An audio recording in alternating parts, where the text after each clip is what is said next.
Vermont Senator Bernie Sanders is in Brooklyn at a town hall with Zohran Mamdani, the Democratic Socialist running for New York City mayor.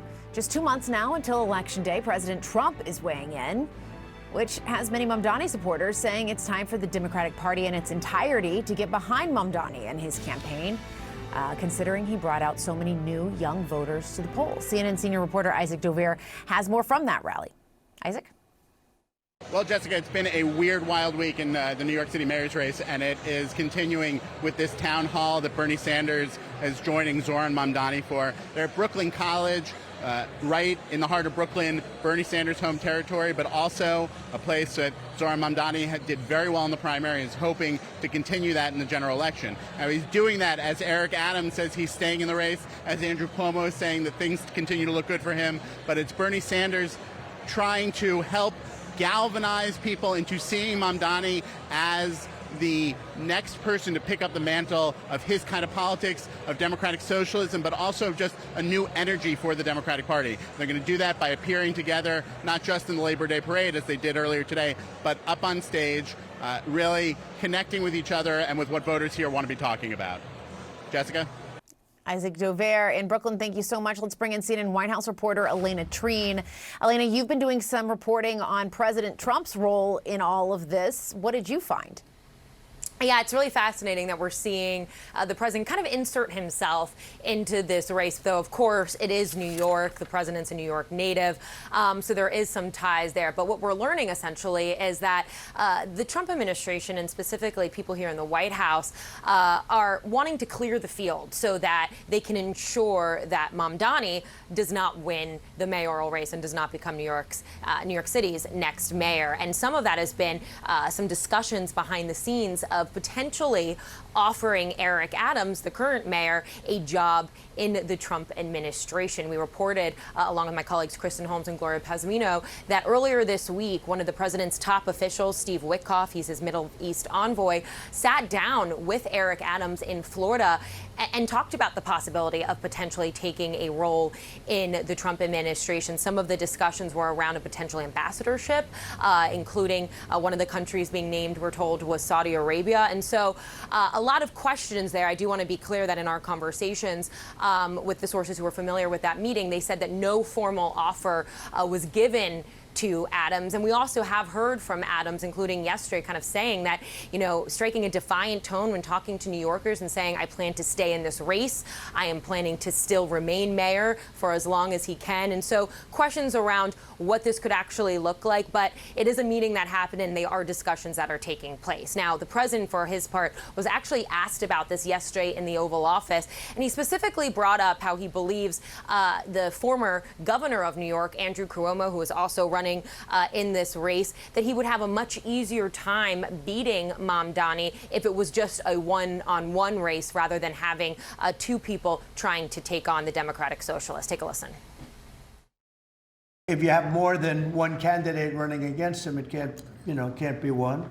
If you have one candidate, if he's the right candidate, I would say that Cuomo might have a chance of winning if it was a one-on-one. If it's not one-on-one, it's going to be a hard race. And we'll get used to a communist, and he's going to have to go through the White House and get approvals for everything, and we're going to make sure that New York is not hurt. Now, all of those, everything he said there, Jessica, is strange, because if you actually look at both Eric Adams and Andrew Cuomo, both of them are Democrats. I should know Cuomo's running as an independent since he was kind of pushed out of the primary by Mamdani. So it's an interesting thing for him to be weighing in. But again, in my conversations with people here at the White House, they argue that they do not want someone like Mamdani being the mayor of one of America's largest and greatest cities. And so we'll see where this goes. Again, from now, we hear from Adams and his team that he is still planning on running. He is hoping he can be the mayor again for another term. But still, as his race grows more untenable, people close to Adams say he could change his mind and consider one of these opportunities here in the Trump administration. All right, Elena Treen for us at the White House with her latest reporting. Thank you so much. Let's bring in WNYC host and longtime political moderator Brian Lear. Brian, thanks for being with us. We really appreciate it. Let's start with the Trump of it all. Why do you think President Trump is getting involved here? Count me as a skeptic. that Trump really wants Mamdani to lose.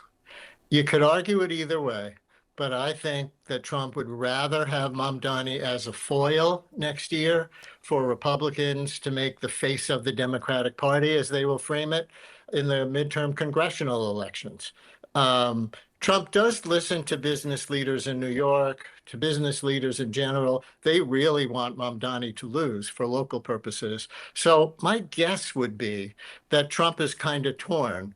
And that might be why, as we just heard from Elena, no offer has actually come yet. The New York Times reports the same thing.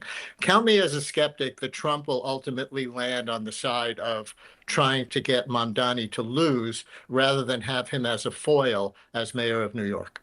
And listen, you watched this all play out where Zoran Mamdani went from 0 to 100 in terms of coming from behind, beating an established candidate like Andrew Cuomo and a sitting mayor of Eric Adams to win that primary earlier this year. So now we have Cuomo and Adams both refusing to get out. They're both staying in, both trying to make this case that they're the one to beat Mamdani. But look, I think conventional wisdom, Trump is right on the conventional wisdom, which is if anyone's going to beat Mamdani, it has to be a one-on-one race. And it doesn't appear like that's going to happen. That's right. I mean, you could spin the math one of two ways. One is that there are three Democrats in this race: Cuomo, Adams, and Mamdani. They could all split the vote, and Curtis Sliwa, the Republican candidate who's a conservative talk show host and founder of a private street patrol group, the Guardian Angels, many of your viewers may know him, Curtis Sliwa might win. Or the three more conservative candidates, Adams, Cuomo, and Sliwa, might split the vote, and Mamdani might win. Certainly the polls indicate that that's the more likely scenario. So it's certainly in the interest of those who really want to defeat Mamdani to consolidate behind Cuomo, who's running as the strong number two. And help people understand, as someone who covers New York City, the dynamics at play between kind of the establishment of the Democratic Party in New York City and Mamdani and the push and pull there between those who support him, but then a lot of Democratic establishment figures in the city who are very uncomfortable with his politics or nervous about what having a Democratic socialist as a mayor might be. Right. If you're talking about the Democratic leader of the House, Hakeem Jeffries from Brooklyn, Chuck Schumer, the Democratic leader in the Senate, also from Brooklyn, I think their calculus is on the other side of the same thing I was describing for President Trump. They don't want themselves to be seen as supporting a, quote, socialist next year when they have to try to lead their party to victory in House and Senate elections. But on the local level, Jessica, I think it's important for your viewers around the country, around the world, to know that you may think of New York as the ultimate blue city in America, but look at the history of mayoral elections the last 30 years. New Yorkers elected Rudy Giuliani for 2 terms, followed by Michael Bloomberg for 3 terms. Each time he ran against a strong, well-known local Democrat. Then we did have Bill de Blasio for 2 terms, who was a progressive Democrat. But after him, 2021, Eric Adams, who was running as the conservative pro-public safety, meaning pro-police, in his case, candidate in the Democratic primary in 21, New Yorkers elected him. So I think especially when public safety is high on New Yorkers' minds, New Yorkers can go for a more conservative candidate. And so this ain't over till it's over. It's such a fascinating point that you lay out there, and I think it does give so much context to all of this. And I think then you have Mamdani, who really did capture a moment. I mean, to have a movement like that, that Democrats nationally have been yearning for, to try to find their groove again. But there is much debate about, is it just a New York City thing? How does that work more broadly? Is it just about speaking to people about cost of living? And is that the issue that's on everyone's mind right now? Definitely cost of living. I think the whole Democratic Party, after losing to Trump in the presidential election last year, largely, obviously not only, but I think largely on the question of inflation, shifted to using this word affordability a lot in various races that have been launched since. That's certainly the main word that Mamdani wants associated with him.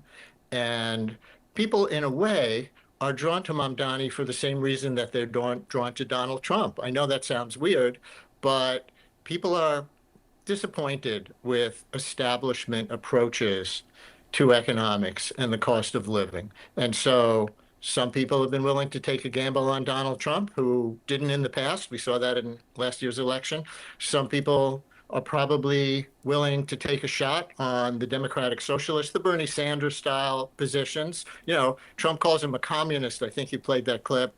He's more of a Bernie Sanders social democrat, or think Scandinavia, you know, in the context of American capitalism, but with much more government involvement in the economy to create a safety net